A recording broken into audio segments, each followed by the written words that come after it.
Welcome back to the Crochet Karate Sauce, my friends over at Yarnspirations.com. Today is the Textured Light Crochet Blanket, a beautiful blanket. This is quick and this is also easy. Today we're going to be going through this and I'm going to show you how to change the sizes of this just in case you would like to make it something different. You'll need 6 balls total of Bernat Blanket. This is using the twist version, so you'll need 3 balls of Purple Haze and 3 balls of Grape Kiss in order to match this that you will see. You'll also need a 10mm size N as in Nancy crochet hook that you see here. Let me show you what this yarn looks like up close because it may be very deceptive, but it's really quite awesome and you'll see how it works together. So initially when you look at this yarn you will see that it's a twist, and if I pull it apart you will notice that it's actually different chenilles that are put together in order to create the twist. And so what happens is that there's different colors here and it's twisted together. Now when you see it all twisted you think, oh, it's gonna look all organized like that, but once you actually crochet with it, it blends. Great for hiding pet hair, great for hiding any imperfections, maybe dirt, everything like that with this particular brand, and I think it's really quite awesome. You'll notice that this afghan, it does say textured. There's a lot of texture. The texture is only on the front side. This is the back side. There is no texture, and you will see that you have the beautiful lifting textures here in the front, and that's what makes it really amazing. So there's only a total of 4 different rows in order for you to follow for the repeat, and the changing of the pattern I believe is every 8 rows. So every 8 row is one color, and then the next 8 is another, and then the next 8 is another. So I'm gonna show you how to get started because once you see how fast this is you can get it done in lickety split. So you'll notice that the instructions give you what the multiple is. So it says chain 67, or if you'd like to change the size it says multiples of 2 chains. So you go 2, 2, 2, 2, and when you're happy with the width of it you just add another 5 chains and therefore it'll stay in balance. So it's multiples of 2 plus 5.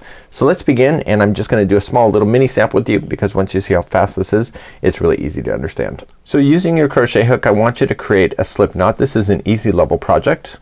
Almost a beginner could probably get this too if you're just following along. So you can just chain 67 if you wish, but if you'd like to change the size, which I'm about to do, I'm just to do a small sample. I'm gonna go 1 and 2 and 1 and 2, 1 and 2, 1 and 2 and 1 and 2. And when I'm satisfied with the width of this, what I want to do is that I want to add the 5 chains that's needed to keep the balance. So I go 1, 2, 3, 4 and 5. So it's multiples of 2 plus 5. The first row is gonna get ourselves set up. So I want you to count to the 4th chain from the hook. So what I want you to do is turn it over and you can see the 1st chain, 2nd chain, 3rd chain. This is the 4th. And to make a really nice edge, turn it over and get the back hump of that. So it's the back loop of that chain, and you will have a perfect looking chain at the beginning. So yarning over, going into the back loop of that 4th chain from the hook. So insert in, pull through 2 and 2, and you've just done a double crochet. So technically you have 2 double crochets in a row now. So this chain that you skipped over is 1 now, and this is the 2nd. So now that you've gone into the back loop of this chain, the chain will stay turned over, and then you'll go to the next loop. And it's easier to see in person, but it's the next back loop of the next chain. And I want you to double crochet yourself in the back loops of each one of the chains all the way back to the very beginning of your project or of the chain. So to continue that, and I'll see you at the end of your chain. So I'm coming to the end of the chain. Now I realize for new crocheters that this striping yarn is going to probably be a visual blocking for you, but just do your best and hopefully that you can get it all the way across. So once you get your last stitch in, I want you to turn your work, and we're now going to go from row number 2 to 5. So 2 to 5 is the repeat pattern for this. So let's review number 2. So chain up 1 and put 1 single crochet in each one of the stitches going all the way across. So this is row number 2, and you'll come back to row number 2 when you have to repeat after you get row number 5 done. So rows number 2 through 5 are the repeat pattern. So just single crochet across in each one of the double crochet stitches, and don't forget that turning chain right at the end, and I'll see you there in just a moment. So you're gonna come right to the end. So for new crocheters what happens is they come into this stitch and they say, oh okay, they're done. They forget that the turning chain is also a stitch. So go in the top of the turning chain, just don't go into a space, go right into the chain, and then that's your last single crochet. So make sure you don't forget that last one is there. So let's do row number 3. So turn your work, and here we go. So here's number 3. You're gonna chain 3, which counts as your first double crochet. So this means that this one counts as this first one if you're looking straight down. So the next stitch that I want is right here. Okay, it's this double crochet after the single crochet row here. So wrap the hook twice and just come around the post. So you're gonna do a front post double crochet, sorry, a front post treble crochet, and you're gonna go in to the side of the post, out to the other, and pull through, and then pull through 2, yarn over, pull through 2, and then pull through 2. So that counted as that stitch. So behind the scenes the next stitch would have been here, but this is standing in front of it, so that counts as that stitch. So your very next one is the one right after, and that's where you're gonna double crochet your next one. So you're gonna repeat this pattern going all the way across now. So you're gonna wrap the hook twice to treble. So this one here counts as this double crochet, so you have to come to the next one. So it's every other one has these front post double or front post treble crochets. So pull through 2, 2, and 2. Okay, so that counts as the next double crochet that was there, that's in front of, so the next one is right here. Just lean it over to the front if you just don't see it, but once you understand this pattern you'll find that you'll be able to not have to pay attention so closely. So wrapping twice, you're gonna skip the next one, go to the second one over, and that's a front post treble crochet, and then double crochet in the next one. So just again lean it forward. This is the next one that this wasn't in front of, so you're gonna come into the one after that. So I'm just gonna continue to do this all the way across. So when you get to the other side, all your math should work out. So it's, you're skipping one, you're doing the one right after, and it should be the one just before the end if your math is done right. Okay, and then your very last one is a double crochet or double crochet in the last stitch. So you will notice that this is row number 3. So what happens then when we go to redo these ones here in row number 5, they're gonna be shifted in between these where they lift. So let's go row number 4. So every other row going forward is just the same thing. So it's chain 1 and it's 1 double crochet in each. So this is building the spacing where the double or front post trebles are gonna jump over. So every other row, if you can remember, is just a single crochet. And make sure that when you come to the other side you go into that turning chain. So don't forget that turning chain is 1 stitch. It's right at the top. Don't go into a space. Go right into the chain itself and single crochet. So let's review number 5. So row number 5, we have to get in between these, see these trebles? We need to get into this double that's sitting there. So in order to do number 5 is that you're just gonna chain up 3, which is your first double crochet, and you're gonna double crochet in the next one. And then you can start the fun stuff. So we're gonna front post, so you see that this one matches this, this matches this. Therefore this third one is where we want to do a front post treble. So we're just gonna go with that one. So you see we had to start off with 2 doubles in a row in order to get ourselves to shift 1 stitch over. So then you're going to double crochet in the next stitch available. Okay, so remember that in behind this covers in front of a stitch, so you're just gonna skip over that one, and then you're gonna front post treble into the next double crochet that's straight down,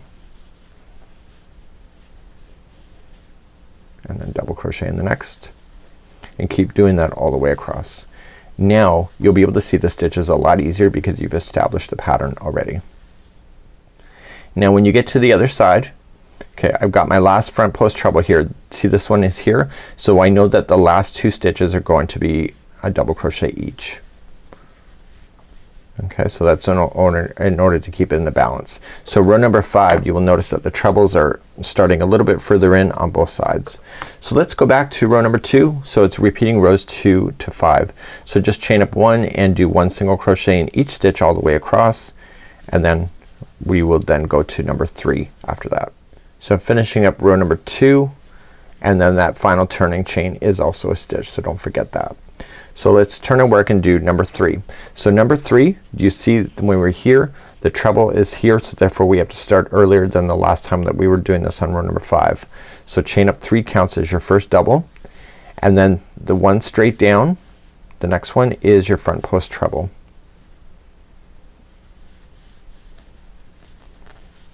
And then you double crochet into the next stitch available to you. Okay, so you see that the two are aligning with each other.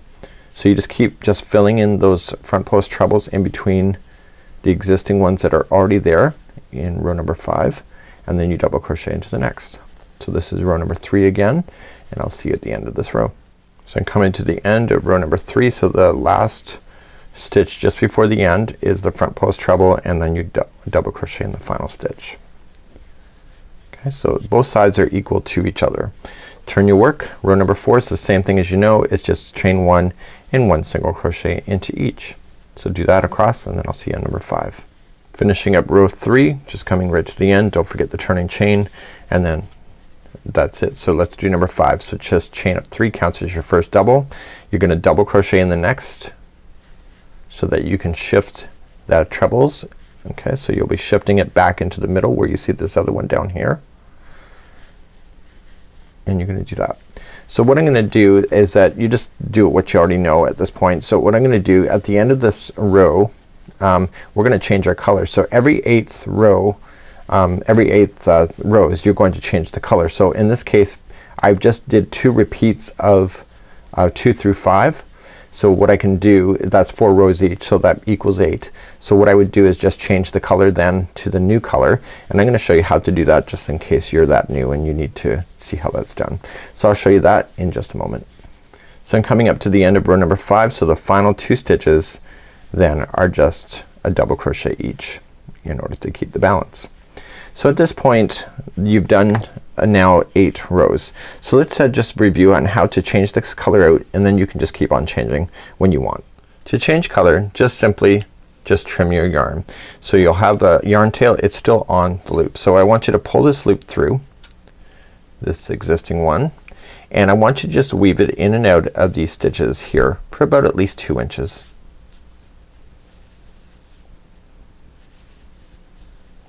And what's gonna happen is that next time you go into these stitches you'll be trapping that into position. So now we can turn our work, because we would have to anyway, and we're just gonna leave this tail in there for now, and we're gonna take the next color and create a slip knot to begin. So we just ended up on row number 5. So the next row, row number 2, is a single crochet row. So coming in the first stitch I want you to do a standing single crochet. So technically when you join yarn you just join with the slip stitch, chain 1 and single crochet, but if you go into the first stitch with this already on the hook, what you can just do is just yarning over and scooping it underneath through the stitch, and you'll have 2 loops. That is looking like a single crochet. So you pull through the 2 and that's your first one. So it's joined and also a single crochet at the same time. So you're just gonna trap over top of this tail and keep it underneath the stitch work just like that. So what you're doing by going into all these stitches, you're trapping the other one you just wove into position, and once you go about 2 inches you can let it drop, and then you can just trim out the remaining. So you're just gonna do row number 2 through 5, 2 through 5, and then change the color when you're ready. So I'm going to show you when I get to the end of this row on how to finish this off at the very end, because you will need a tapestry needle in order to hide those loose ends from completely popping out. And though you can hide it in now because you're going up over top of stuff, the very final row that you do at the end of your blanket is that you will find that it will you can't hide that because there's nothing more going in. So once you get all the way to the end, saying it's the end of your project, you can just simply just trim your work and pull the loop through.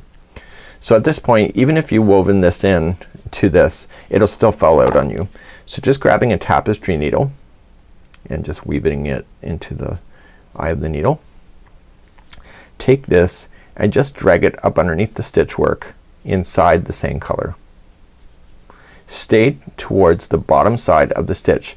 Don't impede with the outside edge, and just pull through.